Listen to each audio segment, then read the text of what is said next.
امیرالمومنین میگه من اون روز 90 زخم برداشتم. امروز جنگ احده 90 زخم. همونم بعضی زخما اونقدر عمیق بود من با صورت میخوردم زمین. ملائکه میومدن منو بلند میگفتن علی پاشو غیر تو هیچکی نمون.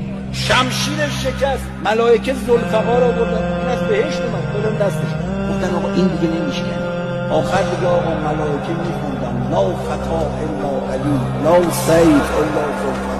وقتی به فاطمه خبر دادن میگن از مدینه تا احد 7 کیلومتر فقط این بود این وقفه اومدید پدرش افتاده شوهر مظلومش وایساده 90 زخم از همه بدنش خون.